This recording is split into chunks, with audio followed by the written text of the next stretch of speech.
Hello everyone, welcome to a new chess video. Today, I'm bringing you a truly spectacular gambit that you've probably never seen before. It's played with a double king's pawn. What does that mean, chess again? It means you'll be able to play it in tons of games. Why? Because this right here is the most played thing in the history of chess. Check it out, it starts like this. We play d4, giving away this pawn. What do you mean giving it away, Jessica? It's defended by the queen. Yes, but we're not going to capture it. Instead, we're going to play this move here, f4. Notice that this is a very, very rare gambit. I've been playing it for a month or two, and the results I've gotten will blow your mind. I'm going to explain to you exactly how to play it, and I'll also show you all the traps you can use in this gambit. So give this video a big like if you enjoy videos like this. And now, let's get started with this awesome gambit. Look, where's the problem here for black? Now they have an extra pawn, but they're probably going to try to defend it with their pieces. Well, for example, with knight to c6 or bishop to c5. Those are two very natural moves. Why? Because they develop their pieces while defending their extra pawn. Let's suppose they play, for example, knight to c6. Then we're going to keep putting strong pressure on this pawn, because that way we force our opponent to defend it with another piece. If they defend first with the bishop, now we attack it, they'll have to bring out the knight. And if they defend first with the knight, now when we attack it, they'll have to defend it with the bishop. What does this mean? That they're going to play these two pieces no matter what, and the order doesn't matter. Now we're going to stop attacking this pawn because it was never our goal, okay? You need to remember that. Our goal is not to get this pawn back, but rather to put a little pressure on it so our opponent has to defend it with their pieces. We're going to play bishop to d3. And why put the bishop on d3 if it's blocked by the pawn? Well, you're about to see why. Now, what would be a normal developing move for black's pieces? For example, knight to f6 comes to knight. In fact, that's the move I've seen played against me the most, right? This traditional setup, developing the pieces, bringing out the knights, defending the pawn with the bishop, is what I've faced most often in the games where I've used this. And notice that here we're going to castle. Why? Because they're going to castle too, and at this point, they've pretty much already lost the game. How does that make you feel? Well, yes, here's what you need to take away from this. Notice that we have two pawns really well positioned, thanks to having diverted this black pawn, a super important pawn. We've given up a pawn, but what they don't realize is that they're actually worse off than we are, because this pawn is a huge problem for them. So how are we going to continue? Well, now by advancing this pawn, moving our pawns that are now mobile, since there's no longer an enemy barrier, attacking this knight, which is the best defender of the castling, and at the same time, opening up our bishop, which is slipped in strategically to threaten the opponent's castling. This knight has to move, and once it does, our Greek sacrifice will come. If you don't know what the Greek sacrifice is, it's bishop takes h7. It's an attraction sacrifice because we're going to lure the king. We give up the bishop, that's true, but now we come in with all our pieces. We bring in the knight with check, and notice that the king has no pieces to protect it. The king might try to escape, but now we bring in the queen, and checkmate is going to be inevitable. Notice that there's only one way to avoid this checkmate, and that's by giving the king some breathing room by moving the rook away. In this, you have to remember this. It's important. If they try to escape with the rook, you shouldn't come in this way. Instead, you need to capture the pawn on f7. Why? To force the king over here, give another check, and now, look, check, and when he moves, we come in to give another check, and when he moves again, we take the pawn with checkmate. Now the king can't escape anymore. Checkmate. This second variation is even better and more fun. Normally, they defend this pawn, right?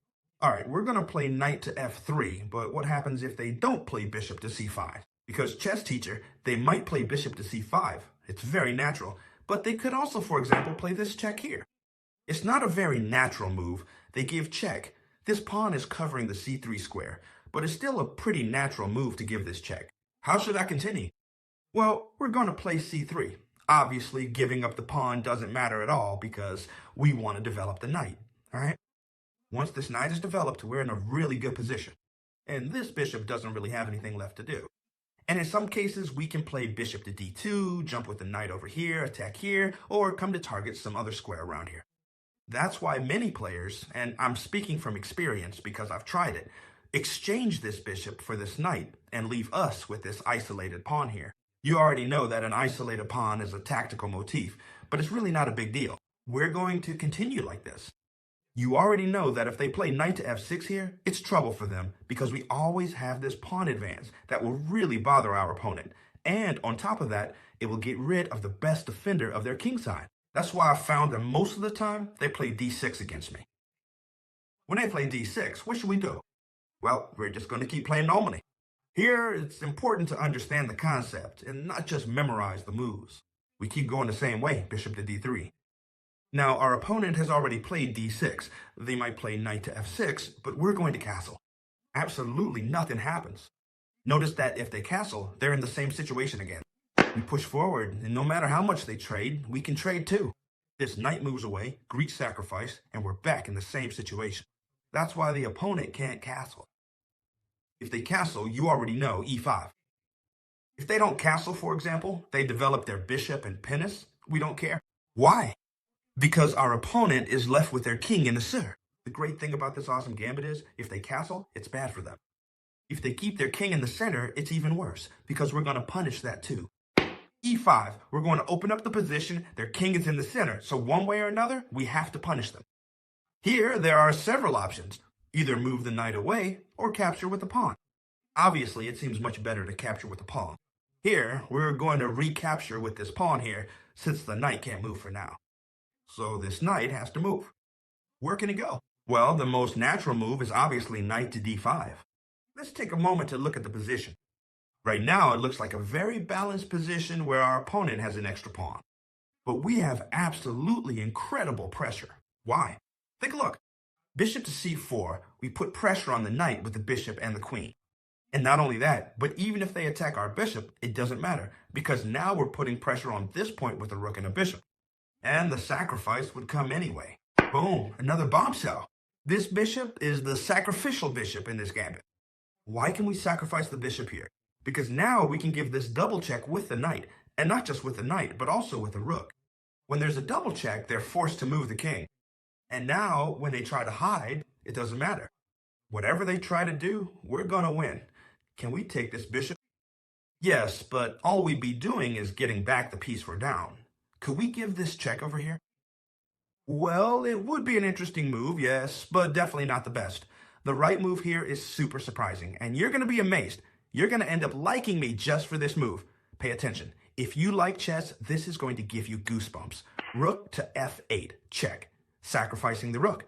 It doesn't matter if they take it with the king. What if they take it with the queen? Pay attention. Let's start by seeing what happens if they take it with the queen. Checkmate is inevitable. Queen to b3, check. And now, no matter if they try to block with the knight here, the knight there, the bishop here, or the queen here, whatever move they make, we're going to capture it with checkmate. Look, this queen and this knight make the perfect duo to deliver checkmate. So if they take this rook with the queen, we would give checkmate with queen to b3. But what if, chess teacher, if they take the rook with the king, don't give me that nonsense, they get away here. Well, no, why not? Because queen to f1 is coming, and we'll deliver checkmate on the next move. If they block here, we take the queen. If they block here, we take, and everything stays the same. And when they move the king, which they'll have to do at some point, if they go this way, it's checkmate. And if they go doesn't matter, even here, it would also be checkmate.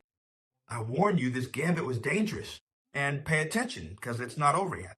I'm sure some of you, since you're very smart, some of you have wondered what happens if, when we play e5, they capture here, we trade, and now they take advantage of the pin and take this pawn here. And notice that this pawn can be taken. Why? Because now this knight can't recapture, thanks to the pin from the queen. So here I present to you the tactical concept of the counterpin. You pin me, I pin you. I'm moving out of your pin, and at the same time, pinning your knight. This wins the game. If they take this pawn, they're going to lose the game on the spot. And let's see why. I'm going to explain it to you.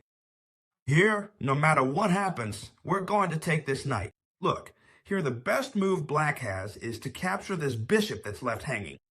Now, for the moment, white has a bishop and 2 extra pawns. But what are we going to do now? Well, first of all, we're going to conjure. This knight, how? With the queen or with the knight? Well, with the knight, you have to pay attention because a lot of you said with the queen, attacking the bishop, and setting up a discovered attack. Plus, we've recovered the piece. So, what's the only move here that can save black? Well, the only move that seems to save them is to bring the queen here. Why? Because that way, if we trade, they have this move here and get a tempo to move the bishop away. Thank you. However, here, the only thing we have to do is, what? Just capture this bishop right here. Why? They can take our queen. Well, when they take our queen, remember the in-between move. First, we capture this knight. Why? Because we capture with check, double their pawns, and now we get the queen back. And with check, too. And they have to move the king, right? Wherever. So here, we've ended up with an extra piece and a completely winning endgame. A move I've seen a lot when playing this gambit is that they try to defend this pawn with c5. Is this a good move? Well, no, it's not a good move. Stockfish says it is, but I'm going to show you that it's actually very easy to play against when they play c5. Please explain to me how to punish it. Otherwise, they're going to do it to me, and I'm going to lose. Relax. Damn, I just punched so hard. That hurt. Anyway, now I'm really going to explain it to you. Check this out. First of all, they've weakened. Man, my fist hurts. Leave a like because I just wrecked my fist for you guys here. All right, they've weakened this diagonal, which we're going to be able to take advantage of with our bishop. This is a good thing. Remember what I told you. Our goal wasn't to get this pawn back, so we don't care if they defend it. We're sticking to our class. Remember the ideas. Ideas, knight to the three-way. Attacking here? No, just calmly developing the knight. They might continue with their knight. For example, knight to c6. You already know that if they play knight to f6, they're still exposed on e5, which is why knight to c6 makes more sense. And that's why now we have to decide where to place our bishop. Here, where we've been putting it all along, or here. Well, in this case, we're going to put it here on c4. Why? Because of the weakness created by these two pawns. Notice that it will never be easy to go after this point, because we can capture it very easily. That's why they can't defend this diagonal. And this bishop on c4 is extremely strong, targeting the f7 square, the weakest point in the position. Why? Because it's the only square defended solely by the king. So how can our opponents continue here? Well, the most commonly played move by far is to play d6 to protect against this e5 advance. You already know that if they play knight to f6, we have this advance. I never get tired of repeating it, because otherwise you won't remember it in your own games. That's why they play d6. We continue with Kazue. If you've been paying attention to the video, you knew we were going to castle short, right? Perfect. And now, check this out today. If here they play knight to f6, you could punish it in two different ways. The first one, e5, I'm sure you thought of it, you could punish it like this. You could even punish it using the fried liver attack with knight to g5. We attack the f7 square with the knight and the bishop, and there's no way to stop it thanks to our pawn advance. So if knight to f6 is bad, they might try another kind of move. For example, amateurs love to pin this knight, and you already know this is a mistake. I'm sure you've already figured out how to punish it because we've talked about it in many videos. If you're loyal followers of the channel, you'll know that bishop takes f7, this sacrifice would win this bishop. Why? Because when they capture, all we had to do is give this discovered check. Why? Because on the next move, we're going to capture this bishop with the queen. Let's see. Here, many times in online games, people have tried to get clever with me and thought the following. I'm going to capture your queen. So first, I sacrifice mine by taking this knight. And this is a miscalculation. Why? Because simply by capturing the queen, they can't take ours since we're giving check. So they have to move the king and we capture this bishop. And look, we have an extra queen and a completely winning position where our opponent won't be able to do anything. Pay attention. e4 and e5, d4, and now we play f4, the gambit we're looking at in this lesson. Now they're defending the pawn, remember. We're going to keep putting pressure on them. With the idea of taking it? No, just putting pressure to force their pieces to defend this pawn, which we don't actually want to take at any point. Bishop to d3, remember. Now it doesn't go to c4, but to d3. And here, one of the main ideas for black was knight f6, which immediately loses, right? Because we would castle, they castle, and then the Greek sacrifice and all that, right? d6 is much more effective for black pieces. But be careful, we keep going the same way. Castle. Notice, our opponent delays playing knight to f6. They don't want to do it. For example, they come here to pin this knight. But now it's much more successful than before, because notice that we don't have the sacrifice on f7 now, since our bishop is on d3. That's why this bishop is actually well placed here, because now we don't have the sacrifice. So here, we need to understand the position, and the move you're going to make in this case is moving the knight from b to d2 to support this knight here. Why? Because now, whatever they play, for example, knight to f6, we're not going to push forward, but instead, we're going to play h3. Why? Because if your opponent tries to escape, we're going to capture the bishop. Notice that it has nowhere to go. That's why here, 90% of the time, instead of pulling the bishop back, they capture the knight so they don't lose any time. And here, it's important. Remember, that's why we brought the knight here, to capture with this knight and replace the knight on f3. Now, notice that black doesn't want to stay in the center, because otherwise we'd go for opening up the king. So they castle. But what happens then? Even though the position has changed compared to the previous one, exactly the same thing would happen. Do you remember or not? Come on, think with me. e5, very good. And now, no matter how much they capture, we're going to recapture and attack this knight here. Where can this knight go? Well, the most natural move is knight to e5. Wherever it goes, they're going to lose. Why? Because once again, we have the Greek sacrifice. Bishop takes h7, king takes, and now we come in with this check. It's true that they're not forced to go back, but look, for example, if they come to h6, they lose the game. With knight takes f7, a discover check with the bishop and a check with the knight, they'll have to move the king and they'd lose the queen. That's why they can't come here. If they come forward here, well, there are two moves that win the game. Queen to d3 check would win the game, because now it would practically force the king to come here, and then the sacrifice would come again. And the other move that also wins is queen to g4, because it sets up a discovered attack. And notice there's no way to prevent this king from ending up in checkmate. And remember, if the king goes to backwards, we would come with queen to h5 to deliver this brutal checkmate. Remember, if they move the rook away, we're going to capture here, and if not, we'll checkmate here. For example, if they give a discovered check, which is the only thing they can do, we simply move the king to a square where they can't check us anymore, and whatever they do next, we'll deliver this brutal checkmate. Now I'm going to show you a final detail you need to know if you want to play this gambit.